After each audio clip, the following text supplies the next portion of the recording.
attempting economic retaliation.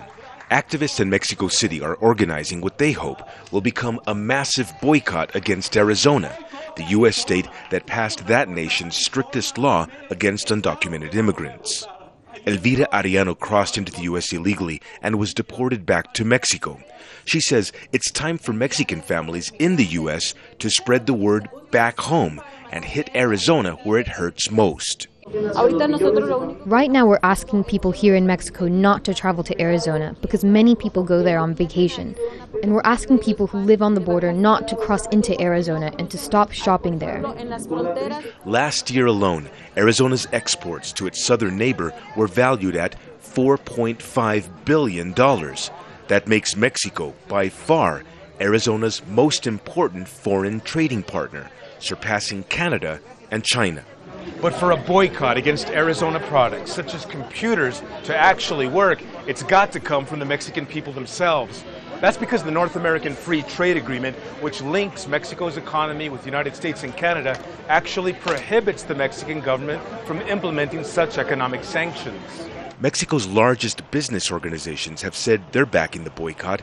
Even Mexican President Felipe Calderón has called on his countrymen to stay away from Arizona. But many Mexicans are criticizing their government for not doing enough to create opportunities in Mexico, so people no longer feel the need to immigrate to the U.S. Mexico is calling for a boycott and yet is not doing enough to create jobs in Mexico. And any southern U.S.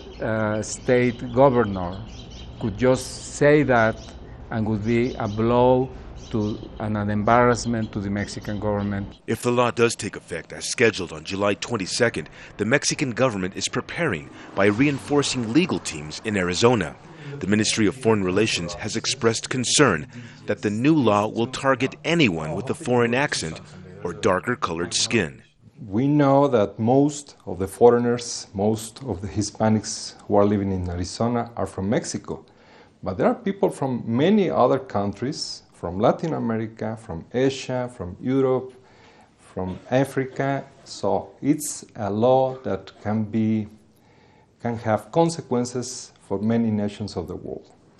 But its consequences for Mexicans and the possibility that similar laws could pass in other U.S. states are the main concerns south of Arizona's border. Franc Contreras, Al Jazeera, Mexico City.